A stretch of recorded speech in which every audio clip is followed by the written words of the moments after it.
సామెతల గ్రంథం 1వ అధ్యాయం 8వ వచనం నుండి, నా కుమారుడా, నీ తండ్రి ఉపదేశము ఆలకింపుము, నీ తల్లి చెప్పు బోధను త్రోసివేయకుము. అవి నీ తలకు సొగసైన మాలికయు, నీ కంఠమునకు హారములనై ఉండును. కుమారుల యొక్క స్థితిగతులను ఉద్దేశించి చెప్తున్నాడు. అంటే ఈ లోకంలో పాపం అనేది మనుషులను ప్రేరేపిస్తూ ఉంటుంది. పాపముతో నిండిన మనుషులు కూడా ఇతరులను పాపం వైపు ప్రేరేపిస్తూ ఉంటారు.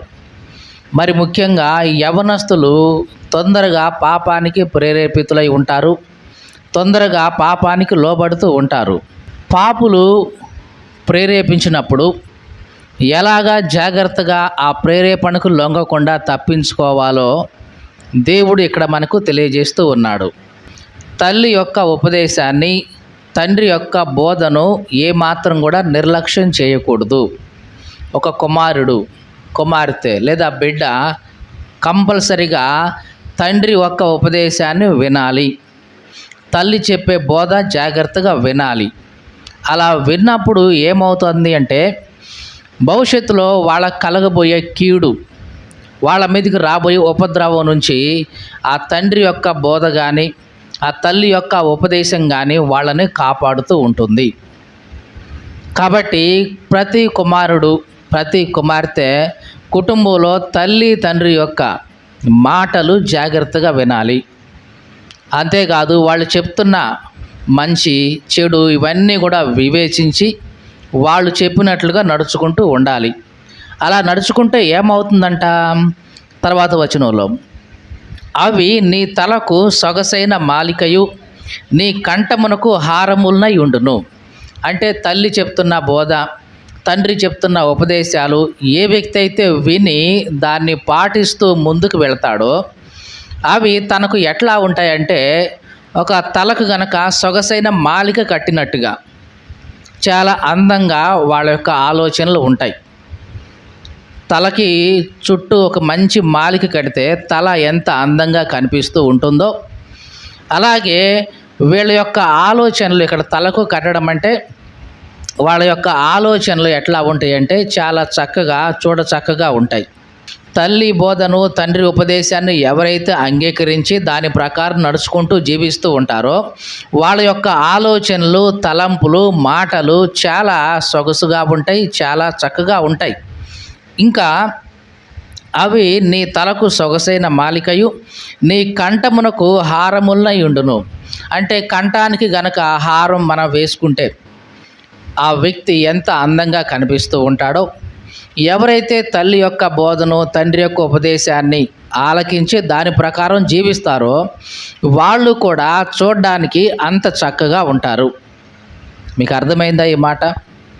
కానీ ఈ దినాల్లో జరుగుతుంది ఏమిటంటే, తల్లి బోధించాలి, తండ్రి ఉపదేశం చేయాలి. కానీ ఈ దినాల్లో తల్లి తండ్రి అయిన వాళ్ళు పిల్లలకు మంచి చెడు చెప్పే అంత సమయం వాళ్ళకి కేటాయించట్లేదు. ఇది చాలా బాధాకరమైన విషయం. ప్రతి తండ్రి, ప్రతి తల్లి కూడా తమ బిడ్డలకు, నాయనా ఇట్లా ఉండాలి, ఇట్లాగా చేయాలి, ఇదిగో పెద్దలను మనం ఇట్లా గౌరవించాలి, ఇదిగో ఇట్లాగా ఏ మాట పడితే ఆ మాట మాట్లాడకూడదు, బూతులు ఆడకూడదు, అబద్ధాలు చెప్పకూడదని ఉపదేశం చేయాలి మొదటి నుంచి. కానీ ఈ దినాల్లో తల్లి తండ్రి పిల్లలకు ఏమాత్రం ఉపదేశం చేయట్లా. ఇంకా ఈ కంప్యూటర్ కాలం వచ్చిన తర్వాత, మొబైల్ ఫోన్లు వచ్చిన తర్వాత, అది కూడా స్మార్ట్ ఫోన్లు వచ్చిన తర్వాత తల్లికి ఒక ఫోన్ ఉంటుంది, తండ్రికి ఒక ఫోన్ ఉంటుంది, పిల్లడికి ఒక ఫోన్ ఉంటుంది, ఆ అమ్మాయికి ఒక ఫోన్ ఉంటుంది. వచ్చిన కాడ నుంచి ఎవరు ఫోనుల్లో వాళ్ళు ఉండటమే తప్ప కలిసి మాట్లాడడం, ఇది ఇట్లా చేయకూడదమ్మా, ఇట్లాగా చెయ్యాలి అని చెప్పడం ఇవేమీ ఉండవు. ఒకవేళ తప్పు చేసినా ఆ పోని అని వదిలేస్తూ ఉన్నారు. కానీ చాలా ప్రమాదం, ఇది చాలా ప్రమాదం. అందుకనే తల్లి యొక్క బోధ, తండ్రి యొక్క ఉపదేశం వారికి ఎట్లా ఉంటుంది, తలకు మాలిక కట్టినట్లుగా ఉండాలి, కంఠానికి హారం వేసినట్లుగా తండ్రి బోధ, తల్లి యొక్క ఉపదేశం ఉండాలి. అలా లేకపోతే ఏంటంటే కుమారుడి యొక్క జీవితం చిన్న భిన్నమైపోతూ ఉంటుంది. ఇంకా ఏం జరుగుతుందో చూద్దాం. తర్వాత వచనాలు. నా కుమారుడా, పాపులు నిన్ను ప్రేరేపిస్తూ ఉంటారు, కానీ నువ్వు ఒప్పుకోవద్దు. చూడండి ఎట్లా చెప్తున్నాడో దేవుడు తన కుమారుడితో. అంటే మనతో దేవుడు ఎట్లాగా చెప్తున్నాడో చూడండి. నా కుమారుడా, పాపులు నిన్ను ప్రేరేపిస్తారు నాయన. పాపం చేద్దాము రా అని ప్రేరేపిస్తారు, చెడు చేద్దాము రా అని ప్రేరేపిస్తారు, కానీ నువ్వు ఒప్పుకోవద్దయ్యా. ఇంకా ఇంకా ఏమంటారు వాళ్ళు? మాతో కూడా రా, మనం ప్రాణం తీయటం కోసం పొంచి ఉందాం. నిర్దోషి అయిన ఒకడిని పట్టుకోవడం కోసం దాగి ఉందాం. చూడండి వీళ్ళ యొక్క ఉద్దేశం ఏంటి? ఒక వ్యక్తి ప్రాణం తీయాలి, నిర్దోషి అయిన వ్యక్తి యొక్క ప్రాణం తీయాలి. వీళ్ళు చేసేది చెడ్డ పని, పాపం. అయినా సరే ఇతన్ని ప్రేరేపిస్తూ ఉన్నారు. రారా, మనం వెళ్ళి వాడిని పట్టుకుందాం, అవసరమైతే వాడిని చంపేద్దాం. మనం చంపేస్తే ఏం జరుగుతుంది? వాడి సొత్తు అంతా మనకే వస్తుంది, వాడి డబ్బు, వాడి బంగారు ఇవన్నీ మనవే అవుతాయి. మన సంచి నిండిపోద్ది, జేబులు నిండిపోతాయి, బ్యాంక్ బ్యాలెన్స్ నిండిపోద్ది. కాబట్టి చేసాం, ఒక తప్పే కదా, ఒక చిన్న హత్యే కదా, ఏమవుద్ది? మహా అయితే కొంతకాలం జైలు అవుద్ది, తర్వాత మళ్ళీ మనం హ్యాపీగా బ్రతకొచ్చు కదా అని ఇట్లాగా ఏదో రకంగా నిన్ను కన్విన్స్ చేసి నిన్ను ఒప్పించడం చూస్తారు. జాగ్రత్త కుమారుడా, అట్లా ఒప్పుకో మాకు అంటున్నాడు దేవుడు. చదువుదాం. మాతో కూడా రమ్ము, మనము ప్రాణం తీయటం కోసం పొంచి ఉందాం, నిర్దోషి అయిన ఒకరిని పట్టుకోవడం కోసం దాగి ఉందాం. పాతాళం మనుషులను మింగివేసేటట్లుగా వారిని జీవంతోనే మింగివేద్దాం. సమాధిలోనికి దిగిపోయేవారు మింగబడినట్లుగా వారు పూర్ణ బలముతో ఉండగానే మనము వారిని మృంగివేద్దాం రమ్మని వారు నీతో చెప్తూ ఉంటారు. జాగ్రత్త కుమారుడా, నిన్ను ఈ రకంగా పాపం వైపు ప్రేరేపిస్తూ ఉంటారు. జాగ్రత్త. ఇక్కడ కేవలం ఒక నరహత్య గురించి మాత్రమే రాయబడి ఉంది. ఇక్కడ ప్రతిసారి పాపం ద్వారా ప్రేరేపించబడేది లేదా పాపం చేయడం కోసం మనుషులను ప్రేరేపించేది ప్రతిసారి నరహత్య అవ్వాల్సిన అవసరం లేదండి. అది దొంగతనం అవ్వచ్చు, అది వ్యభిచారం అవ్వచ్చు, ఇంకా దేనికోసమైనా సరే పాపం చేయడానికి ఎవరైనా నిన్ను ప్రేరేపిస్తూ ఉన్నారంటే జాగ్రత్త, జాగ్రత్త. పాత నిబంధన కాలంలో దేవుడు అన్నాడు, విగ్రహారాధనని చాలా తీవ్రంగా ఖండించాడు. అంటే ఈ దినాల్లో మనం చూస్తున్న విగ్రహారాధన హిందువులు చేసేది ఇది వేరు. పాత నిబంధన కాలంలో ఆ రోజుల్లో ఉన్నవాళ్ళు అష్తారోతు కానీ బయలు దేవతలు కానీ వీళ్ళు చేసే విగ్రహారాధన వేరు. చాలామంది ఆ విగ్రహారాధన ఈ విగ్రహారాధన ఒకటే అని పోల్చి చెప్తుంటారు. అది కాదు. ఇక్కడంటే విగ్రహారాధన అంటే విగ్రహాలను పూజ చేసి వాటికి నైవేద్యాలు అర్పించి అంతటితో అయిపోతుంది. కానీ అక్కడ దేవుడు అసహించుకున్న ఆ విగ్రహారాధన, దేవుడు వద్దు అని చెప్పిన విగ్రహారాధన ఎట్లాంటిదంటే, వాళ్ళు ఆ విగ్రహాలకి తమ కుమారుల్ని కుమార్తెల్ని బలి ఇచ్చేవాళ్ళు.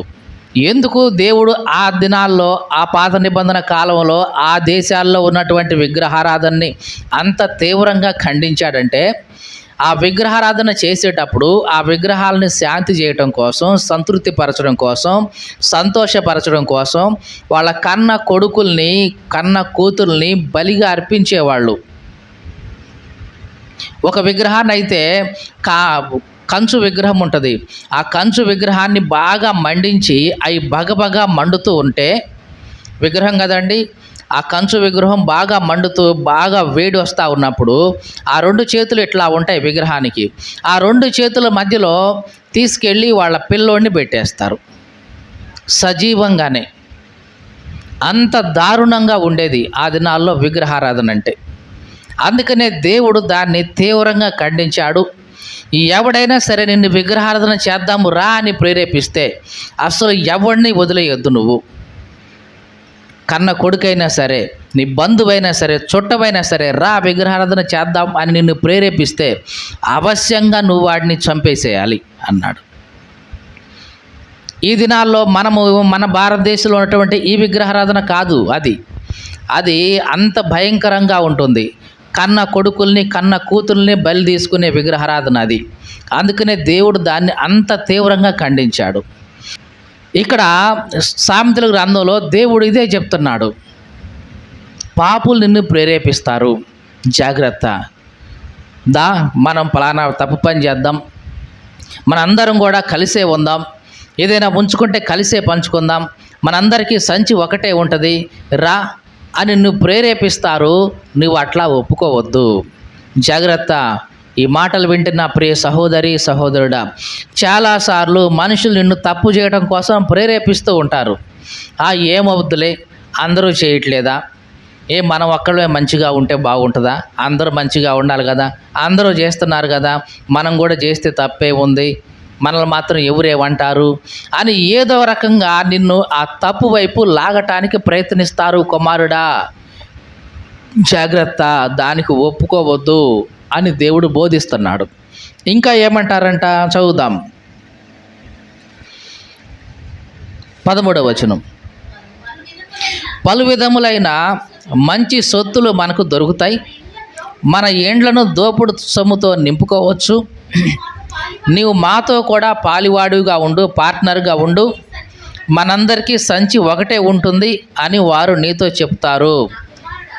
కాబట్టి నా కుమారుడా, నీవు వారి మార్గాల్లో పోవద్దు, వారి త్రోవల్లో నడవద్దు.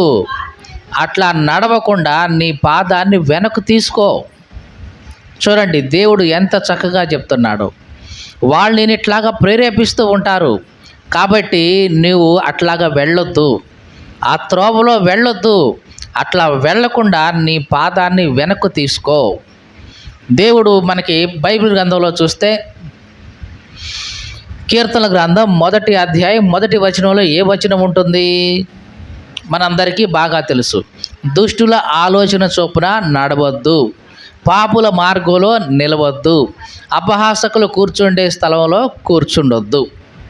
అంటే దుష్టుల యొక్క ఆలోచన ఎట్లా ఉంటుంది, ఇదిగో మనం పాపం చేద్దామురా, మనం పాపం చేస్తే దాని నుంచి మనకి మంచి సొత్తు వస్తుంది, పలు విధములైన మంచి సొత్తులు మనకు దొరుకుతాయి, మన ఇండ్లన్నీ దోపుడు సొమ్ముతో నింపుకోవచ్చు, మనందరికీ సంచి ఒకటే ఉంటుంది, ఇక మనం అందరం కలిసే ఉండొచ్చు అని ఎట్లాగా ప్రేరేపిస్తారు. దుష్టుల ఆలోచన చొప్పున నువ్వు నడవద్దు, పాపులు మార్గంలో ఇట్లా వెళ్దామంటారు తప్పు చేయడం కోసం, నీవు వారి త్రోవల్లో వెళ్ళొద్దు, అపహాసకులు కూర్చుండే చోట్లో కూర్చోవద్దు అని దేవుడు చెప్తున్నాడు. ఈ మాటలు వింటున్న ప్రియ సహోదరి సహోదరుడా, మరి నీ విషయం ఎట్లా ఉంది? తెలుసో తెలియకో చాలాసార్లు ఇట్లాంటి ప్రేరేపణకు మనం లొంగిపోతూ ఉంటాం. మొట్టమొదటిసారిగా బైబిల్ గ్రంథంలో అవ్వ కూడా ఇట్లాంటి ప్రేరేపణకి లొంగిపోయింది. అంటే అవ్వ యొక్క ప్రేరేపణ వేరు. మళ్ళీ అవ్వ తప్పు అని తెలియదు, కానీ ఆజ్ఞాతి క్రమమే దేవుడు వద్దు అని చెప్పిన సంగతి తెలుసు. అయినా సరే అవ్వ చిన్న చిన్నగా లొంగిపోయింది. చాలాసార్లు మనం వినంగా ఏమవుద్దులే, చేస్తే ఏమవుద్దులే అని ఒక మొండి ధైర్యం మనుషుల్లోకి వచ్చేస్తుంది. మీకు తెలుసా అండి, మొదటిసారి నీకు చెప్పినప్పుడు తప్పు చేద్దామన్నప్పుడు భయపడతావు, రెండోసారి కొంచెం ధైర్యం వస్తుంది, మూడోసారి ఇంకా ధైర్యం వస్తుంది. ఇక అదే మాట అవే విషయాలు పదే విన్నప్పుడు నీకు తెలియకుండానే ఏమవుద్దులే అని ఒక ధైర్యం వస్తూ ఉంటుంది. మొండి ధైర్యం వచ్చేసి చివరికి ఆ పాపానికి నువ్వు పాల్పడతావు. అది విగ్రహారాధనే కావచ్చు, వ్యభిచారమే కావచ్చు, దొంగతనమే కావచ్చు, నరహత్యే కావచ్చు, ఏదైనా సరే విన్నప్పుడు అది నీకు మంచిగానే అనిపిస్తుంది.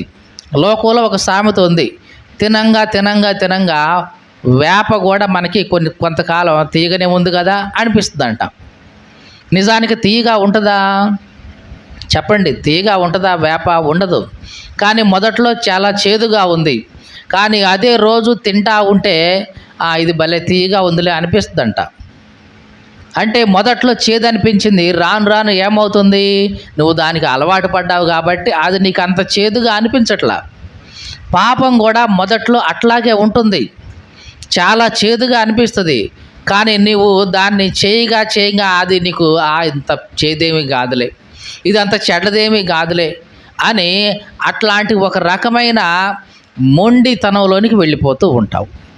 కాబట్టి జాగ్రత్త కుమారుడా అని హెచ్చరిస్తున్నాడు. ఇంకా ముందుకెళ్దాం. నా కుమారుడా, వారి మార్గమున పోవద్దు, వారి త్రోవల్లో నడవకుండా నీ పాదాన్ని వెనుకకు తీసుకో.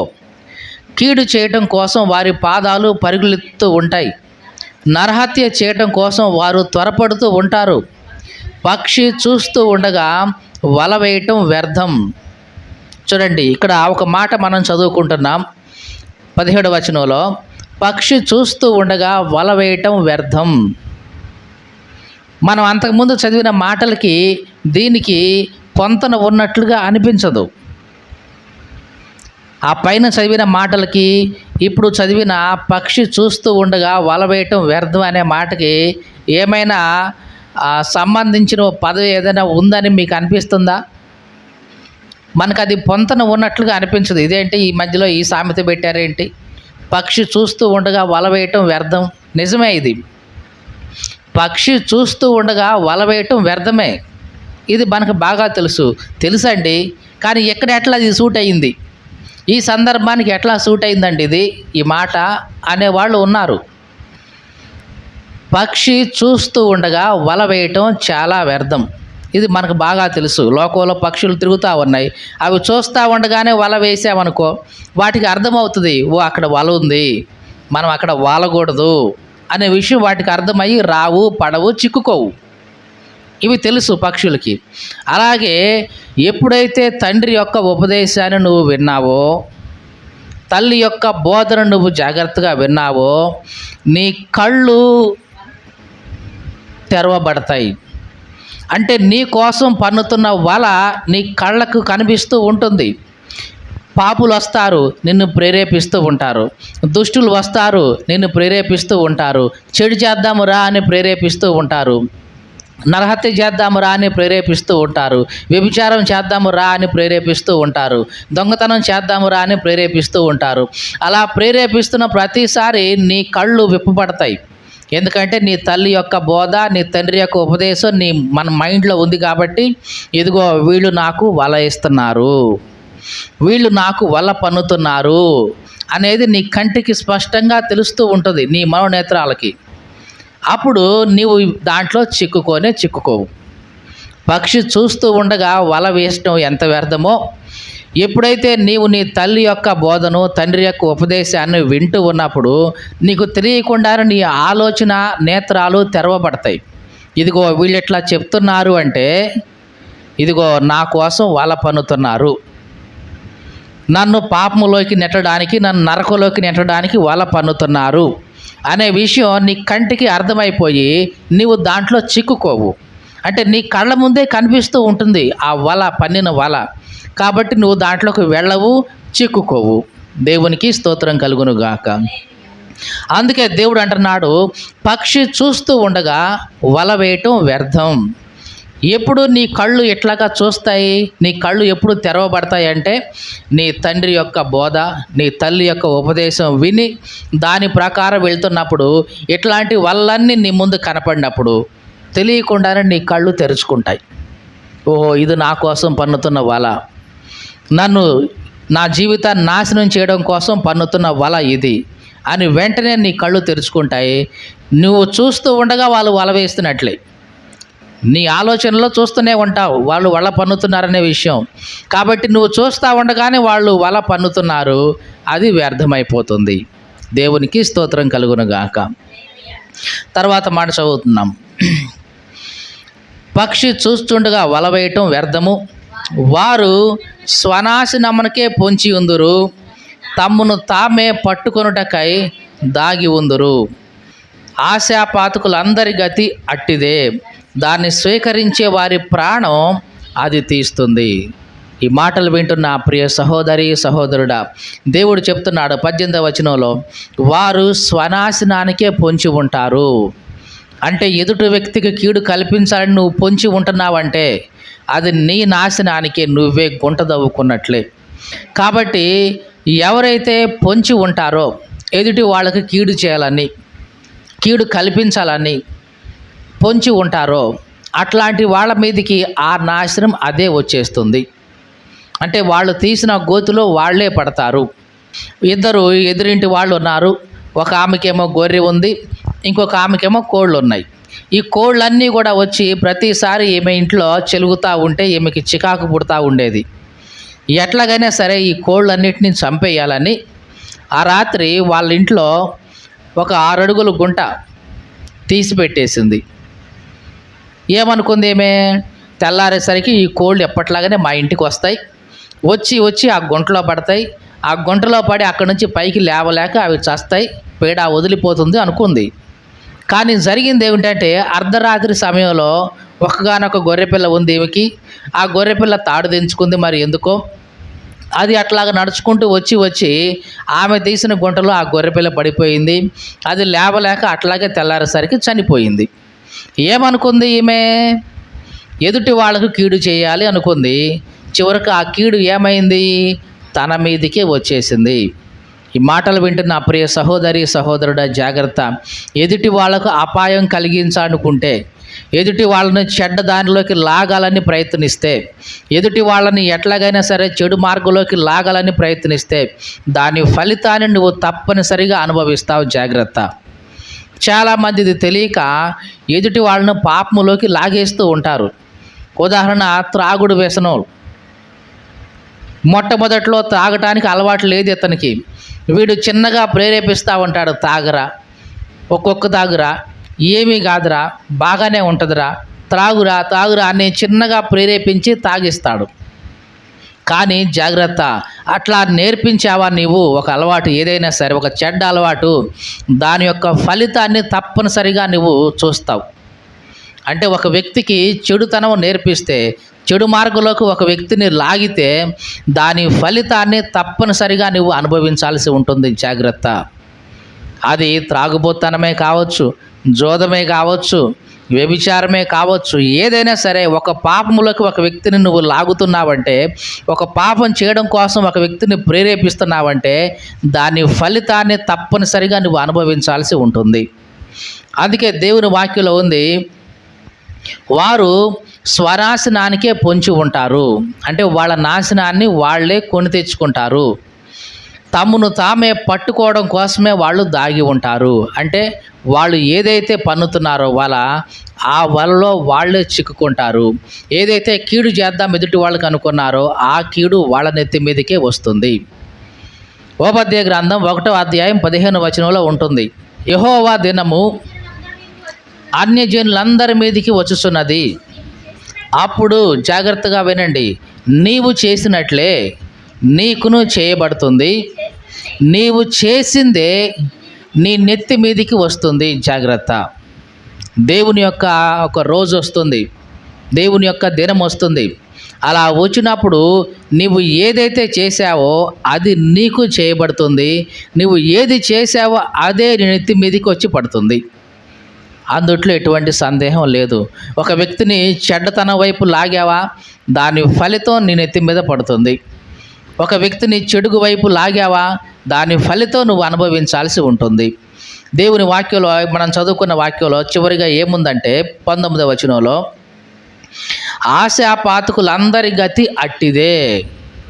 అంటే వీళ్ళు ఆశ పడుతున్నారు దేనికోసం, ఎవరినో చంపేసి ఎవరికో కీడు కలిగించి వాళ్ళు మేలు పొందామనుకుంటున్నారు.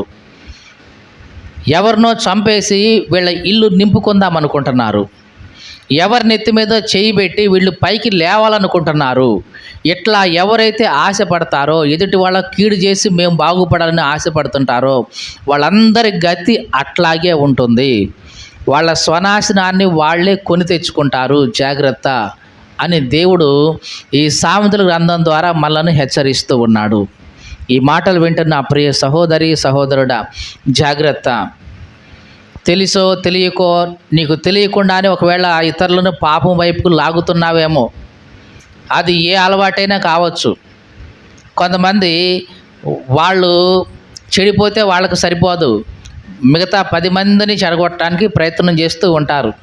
లోకంలో ఒక సామెత ఉంది, తాను చెడిన కోతి అంట వనమెల్లా చెడగొడతా ఉంటుందంట. అది చెడిపోయింది, నేను చెడిపోయానులే నాకెందుకులే అని పక్కన ఉండదు. ఆ అడివంతా చెడగొడతా ఉంటుందంట. అట్లాగే కొంతమంది యొక్క మనుషుల యొక్క వ్యక్తిత్వాలు ఎట్లా ఉంటుందంటే, నేను తాగుబోతోడిని, లేదా నేను తిరిగిపోతోడిని, నేను నాతోనే ఎందుకు పోవాలి, నాలాంటి వాళ్ళని ఇంకో 10 మందిని తయారు చేసుకోవాలనుకుంటాడో ఏమో. మొత్తానికి నేర్పుతా ఉంటాడు చిన్నగా. ఎట్లాగ మొదలవుద్దంటే, నా దగ్గర డబ్బులు లేవురా అంటే, పా నేను పోపిస్తాపా, నేను పోపిస్తాపా అని ఎక్కడ లేని ప్రేమంతా అక్కడే వచ్చింది. అదే ఇంట్లో సరుకులు లేవు, ఇట్లా ఇబ్బంది ఉంది అంటే, నేను ఇస్తాను పదా అని అంటానికి రాదు. కానీ ఇక్కడ మాత్రం రా నేను పోపిస్తా పదా, తర్వాత ఇస్తే ఇస్తావు లేకపోతే లేదులే పా అని ఇక్కడ మాత్రం ప్రేమ పొంగుకొస్తూ ఉంటుంది. ఎందుకంటే వాడిని చెడ్డ మార్గం వైపు లాగడం కోసం అపవాది అట్లాగా ప్రేరేపిస్తూ ఉన్నాడు. అది త్రాగుడే కానివ్వండి, ఇంకా జూదమే కానివ్వండి, ఏదైనా కానివ్వండి, చెడు మార్గం వైపు నువ్వు ఒక వ్యక్తిని లాగితే తప్పనిసరిగా దాని యొక్క ఫలితం నెత్తి మీదకే పడుతుంది. అది ఎట్లాగైనా కానివ్వండి. చేసిన పాపం అయితే ఊరికే పోదండి, దానికి 4 రెట్లు నువ్వు అనుభవిస్తావు. పాత నిబంధనలు అయితే 4 రెట్లు, కానీ ఇప్పుడైతే ఇంకా ఎక్కువ రెట్లే ఉంటుంది. దావీదు కూడా ఒకప్పుడు పాపం చేశాడు. ఏమి చేశాడు? ఊరియా భార్యను చంపించాడు. దాని ఫలితాన్ని దావీదు కూడా తప్పించుకోలేకపోయాడు. భక్తుడే కదండి, దేవునికి ఇష్టమైన వాడే కదండి, రాజు కదండి, ఇవన్నీ దేవుడికి ముందు ఏం పనికిరావు. నువ్వు రాజు అయినా ఎంతటి వాడవైనా సరే, నువ్వు చేసిన దానికి ఫలితం అనుభవించి తీరాల్సిందే. దావీదు దేవునికి ఇష్టమైన వాడే అయినా సరే, దావీదు ఒక ప్రేరేపణకు లొంగిపోయి బెత్షెబాను తీసుకొని వ్యభిచారం చేశాడు. దాన్ని కప్పిపుచ్చుకోవడం కోసం తన భర్తను చంపేశాడు. దానికి బదులుగా 4 కుమారులను పోగొట్టుకోవాల్సి వచ్చింది. ఒకట్లా కాదు, 2 కాదండి, 4 కొడుకుల్ని దావీదు కోల్పోవలసి వచ్చింది. కాబట్టి చేసిన దానికి ఫలితం దక్కకుండా అయితే పోదండి, తప్పనిసరిగా అనుభవించాల్సిందే. ఇదంతా కూడా దేవుడు సామెతల గ్రంథం ద్వారా మనలను హెచ్చరిస్తున్నాడు. ఈ మాటలు వింటున్న ప్రియ సహోదరి సహోదరుడా, నువ్వు యవనస్తుడవైతే జాగ్రత్తగా జ్ఞానం తెచ్చుకోవాలి. ప్రేరేపిస్తూ ఉంటారు చెడు చేయడం కోసం. జాగ్రత్త. పాపం వైపు వెళ్ళేటప్పుడు అది ఎట్లా ఉంటుందంటే, ఒక ఊబిలోనికి వెళ్తున్నట్లుగా చాలా సింపుల్గా వెళ్తుంది, చూడడానికి బాగా ఉంటుంది. ఒక లోయలోనికి వెళ్తున్నట్లుగా బాగా ఉంటుంది, ఈజీగానే వెళ్తాం. కానీ అక్కడి నుంచి పైకి వచ్చేటప్పుడు మాత్రం చాలా కష్టంగా ఉంటుంది. మీకు తెలుసా అండి, అలవాటు చేసుకోవడం చాలా ఈజీనే, కానీ చేసుకున్న అలవాటును మానుకొని పైకి రావడం చాలా కష్టం. జాగ్రత్త. అందుకనే ఆ ఊబిలోనికి చిక్కొని పోకుండా దేవుడు ముందుగానే మనల్ని హెచ్చరిస్తూ ఉన్నాడు. కాబట్టి ప్రతి కుటుంబంలో తల్లి తండ్రి తన బిడ్డలకు ఉపదేశం చేయాలి. నాన్న ఇట్లా చేయకూడదు, ఇది మంచి అలవాటు కాదు, ఇట్లాగా చేసుకో, ఇది మంచి అలవాటు అని బోధించాలి. అలా బోధించినప్పుడు వాళ్ళ కళ్ళు తెరవబడతాయి. ఏదైనా పాపం యొక్క ప్రేరేపణ వాళ్ళ ముందుకు వచ్చినప్పుడు వాళ్ళ కళ్ళకు కట్టినట్లు కనిపిస్తూ ఉంటుంది ఆ వల అనేది. ఇక వాళ్ళు దాంట్లో చిక్కుకోరు, ఎప్పటికీ కూడా చిక్కుకోరు. ఎందుకంటే పక్షి చూస్తూ ఉండగా వల వేసినట్లుగా ఉంటుంది. కాబట్టి ఎన్నడూ కూడా దాంట్లో చిక్కుకోరు. దేవునికి స్తోత్రం కలుగునుగాక.